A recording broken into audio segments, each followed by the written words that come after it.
Bom dia, boa tarde, boa noite, amigo, torcedor e sócio do Clube de Regatas Vasco da Gama e Vasco da Gama SAF.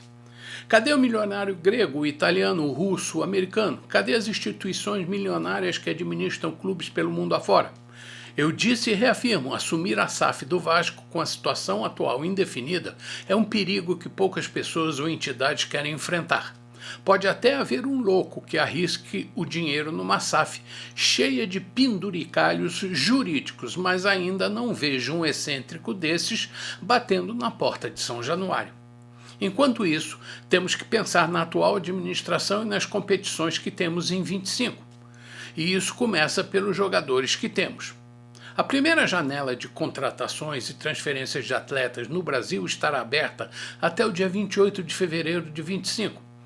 Por conta da situação econômica do país, estou muito curioso para saber como se comportará o mercado de transferências no futebol brasileiro. E hoje vamos falar sobre a onda dos jogadores estrangeiros, principalmente os sul-americanos, hispânicos e os brasileiros que jogaram na Europa e acabam voltando, seja porque não deram certo lá fora, seja porque já deram o que tinham que dar e seja porque já foram despachados para o futebol do Oriente e da América do Norte e estão só a capa do Batman. Mas não citarei nomes porque não quero ganhar a reputação de fofoqueiro. Houve uma época em que até nos sentíamos orgulhosos de fornecer jogadores para o resto do mundo. Éramos fornecedores de mão de obra barata e jovem para os países mais desenvolvidos e mais ricos, ou seja, quase todo mundo, exceto uma parte de nossos vizinhos. E os compradores de nossa mercadoria, com certeza, eram donos de moedas muito mais valorizadas que a nossa. Desde o período colonial até 1833, a moeda que circulava por aqui era o real português. Pouco depois de nossa independência, adotamos o real brasileiro, que durou até 1942. Quem é mais velho, aliás, bem mais velho, pode se lembrar dos 1.000 réis ou um conto de réis daquela época. Em seguida vieram os vários cruzeiros, novos ou não, com e sem centavos, até 1986. Depois vieram o cruzado e o cruzado novo até 1990.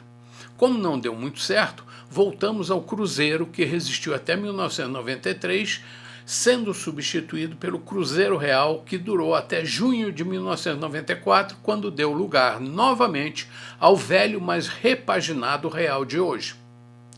Você nem imaginava tanta mudança da moeda brasileira, não é? E nem da falta de imaginação dos monetaristas brasileiros.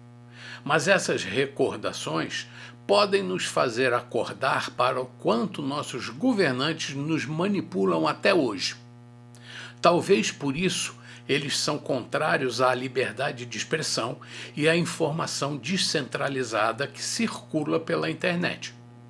Na internet, podemos ter acesso a informações que muitos tiranos não desejam que circulem livremente, porque não lhes interessa que saibamos de verdades inconvenientes para eles.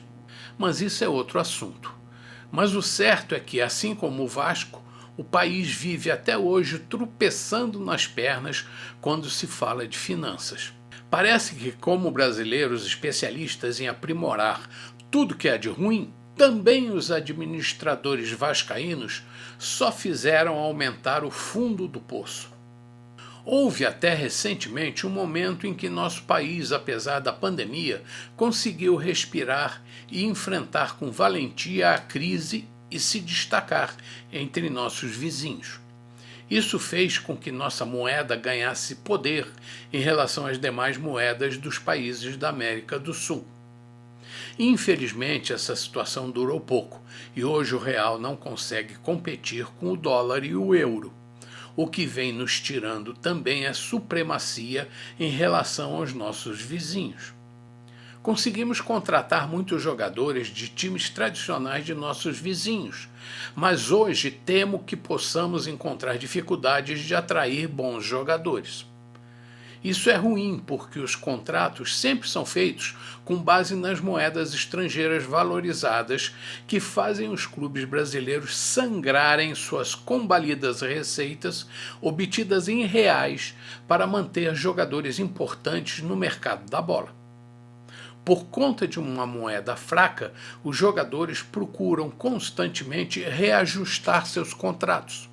Dizem que o Vasco, pela situação difícil em que está, tentará estender o contrato com o Payet até o final do ano, diluindo o valor devido pelos 6 meses desse ano até o final de 2025. Se é isso mesmo que ouvi, acho muito difícil que ele aceite. Mas como não conheço os termos do contrato, prefiro não tirar conclusão precipitadamente.